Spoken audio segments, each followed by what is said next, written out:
Hi every one. ഇന്നത്തെ വീഡിയോയിലേക്ക് എല്ലാവർക്കും സ്വാഗതം.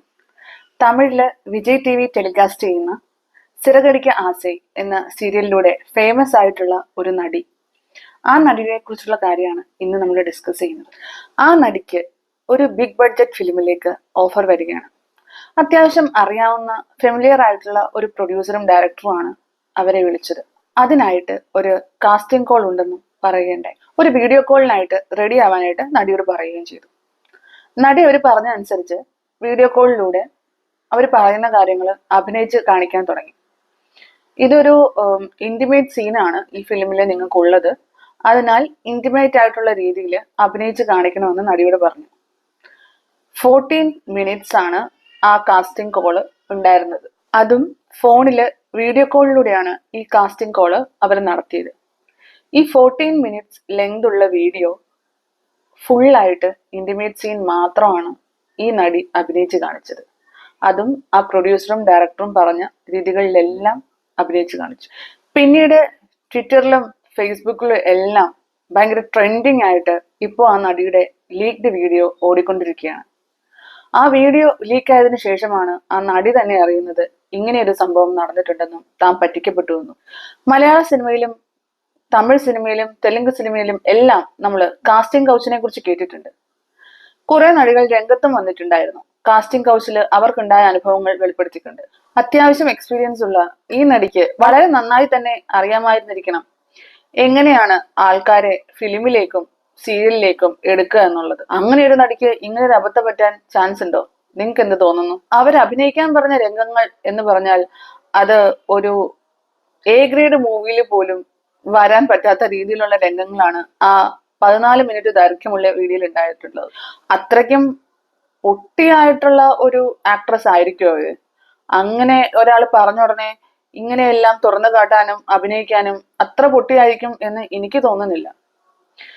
പിന്നെ റോളിന് വേണ്ടി അവർ പറഞ്ഞ രീതിയിലെല്ലാം അഭിനയിച്ചു കാണും. ഈ വീഡിയോ പുറത്ത് ലീക്ക് ആയപ്പോഴത്തേക്കായിരിക്കും താൻ ചതിക്കപ്പെട്ടു എന്ന് മനസ്സിലായത്. ഒരു ഇന്റർവ്യൂവിൽ ഞാൻ കേൾക്കുകയുണ്ടായി, നമ്മുടെ നടി പാർവതി തിരുവോത്ത് പറയുകയുണ്ടായി, ഷീ വാസ് ലിറ്ററലി റേപ്ഡ് എന്ന്. കാസ്റ്റിംഗ് കൗച്ചിൽ വെച്ച് അവർക്കുണ്ടായ അനുഭവം അവർ പറയുന്നുണ്ട്. അവർ മാനസികമായും ശാരീരികമായും ഒത്തിരി തളർന്നിരുന്നു. ഞാൻ ഇതിനെക്കുറിച്ച് വന്നിട്ടുള്ള ആ ന്യൂസ് നിങ്ങൾക്കായിട്ട് ഞാൻ ഈ വീഡിയോയുടെ സൈഡിൽ വെച്ചേക്കാം. നിങ്ങൾ അത് ജസ്റ്റ് വായിച്ചു നോക്കുക. ഇപ്പം എത്ര ഫേമസ് ആയിട്ടുള്ള പ്രൊഡ്യൂസർ ആണെങ്കിലും ഡയറക്ടർ ആണെങ്കിലും നമ്മളോടൊരു രംഗം അഭിനയിക്കാൻ പറയുമ്പോഴത്തേക്കും അത് ഏത് രീതിയിലാണ് മുന്നോട്ട് പോകുന്നതെന്നും അത് കേൾക്കുമ്പോൾ നമുക്ക് മനസ്സിലാകുമല്ലോ. അല്ലാതെ അത്ര പൊട്ടിയായിട്ടുള്ള പെണ്ണൊന്നും ആയിരിക്കില്ല. കാരണം ഓൾറെഡി ഒരു സീരിയലിൽ അഭിനയിക്കുന്നു, അത്യാവശ്യം ഫേമസ് ആയിട്ടുള്ള ഒരു മുൻനിര റോളിലാണ് അഭിനയിക്കുക, അത്യാവശ്യം എക്സ്പീരിയൻസ് ഉണ്ട്. ഇങ്ങനെയുള്ളൊരു സ്ത്രീ അങ്ങനെ ഒരു അബദ്ധത്തിൽ ചെന്ന് ചാടുമെന്ന് എനിക്ക് തോന്നുന്നില്ല. സിനിമാ മോഹങ്ങളും സിനിമാ ഭ്രാന്തും തലയ്ക്ക് പിടിച്ച് നടക്കുന്നവരോടാണ് എനിക്ക് പറയാനുള്ളത്. സിനിമ അഭിനയിക്കുക എന്നുള്ളത് നിങ്ങളുടെ സ്വപ്നമായിരിക്കാം, പക്ഷെ ഒരിക്കലും അത് നിങ്ങളുടെ ജീവിതം വെച്ച് നിങ്ങൾ കളിക്കരുത്.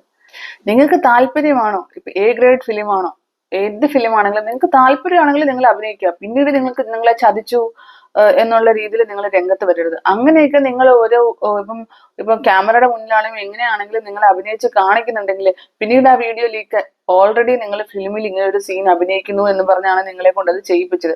ഫിലിമിൽ അങ്ങനെ ഒരു സീൻ നിങ്ങൾക്ക് ചെയ്യാൻ അത്രയും ബോൾഡ് ആണെങ്കിൽ പിന്നീട് ഒരു വീഡിയോ വരുമ്പോഴത്തേക്കും ഒരിക്കലും നിങ്ങൾ പിന്നെ പ്രതികരണമായിട്ട് വരേണ്ട ആവശ്യമില്ല. ഓൾറെഡി നിങ്ങൾ ഫിലിമിൽ അങ്ങനെ ഒരു സീനാണ് ചെയ്യാമെന്ന് സമ്മതിച്ച് നിങ്ങൾ ഓഡിഷൻ കൊടുക്കുന്നതെങ്കിൽ പിന്നീട് നിങ്ങളുടെ വീഡിയോ ലീക്കായി എന്ന് പറഞ്ഞ് നിങ്ങൾ രംഗത്ത് വരേണ്ട ആവശ്യമില്ല. അങ്ങനെയൊക്കെയുള്ള വീഡിയോ ലീക്ക് ആവണമെന്നുണ്ടെങ്കിൽ ഓൾറെഡി അതൊരു എ ഗ്രേഡ് ഫിലിം ആയിരിക്കണം. കാരണം ഫിലിമിനെ കുറിച്ചും അഭിനയത്തെ കുറിച്ചും അറിയാവുന്നവര് അവർക്ക് അത്രയും ചിന്തിക്കാനുള്ള ബോധം ഉണ്ടാവും. അതൊരു എ ഗ്രേഡ് ഫിലിം ആയിരിക്കും. ഓക്കെ, കുടുംബമായിട്ട് ഇരുന്ന് കാണാൻ പറ്റുന്ന ഒരു രീതിയിലുള്ള ഫിലിം ആയിരിക്കത്തില്ല. അപ്പൊ ഓഡിഷൻ കൊടുക്കുമ്പോൾ ഇങ്ങനെയുള്ള സീനൊക്കെ ഉണ്ടെങ്കിൽ മര്യാദയ്ക്ക് അഭിനയിക്കുന്നവരാണെങ്കിൽ അങ്ങനെ ഒരു സീൻ അഭിനയിക്കാൻ പോകത്തില്ല. അത്യാവശ്യം ഇന്റിമേറ്റ് സീൻ എന്നൊക്കെ പറഞ്ഞാൽ നമുക്ക് ഇതിൻ്റെ അകത്ത് നമ്മുടെ മലയാള സിനിമയുടെ കൂടുതൽ വരുന്ന ഒരു കിസിങ്ങും ഹഗിങ്ങും അങ്ങനെയൊക്കെ ആയിരിക്കണം. അതിൽ കൂടുതൽ അതിൽ കവിഞ്ഞ് അപ്പുറത്തേക്ക് പോകുമ്പോഴത്തേക്കും അത് എങ്ങനെയുള്ള രീതിയിലുള്ള ഫിലിമാണെന്ന് മനസ്സിലാക്കാനായിട്ടുള്ള ബോധം അതിൽ അഭിനയിക്കുന്നവർക്കും അതിൽ കാണുന്നവർക്കും ഉണ്ട്. അതിൽ പറയുന്നത് പ്രമുഖ പ്രൊഡ്യൂസറും ഡയറക്ടറും ആണ് അവരെ ഇൻസ്ട്രക്ട് ചെയ്ത് വീഡിയോ കോൾ ചെയ്ത് ചെയ്യിപ്പിച്ചത് എന്നാണ് പറയുന്നത്. എന്താണെങ്കിലും എന്റെ സൈഡിൽ നിന്ന് ഞാൻ പറയുകയാണെങ്കിൽ രണ്ടുപേരുടെ ഭാഗത്തും തെറ്റുണ്ട്.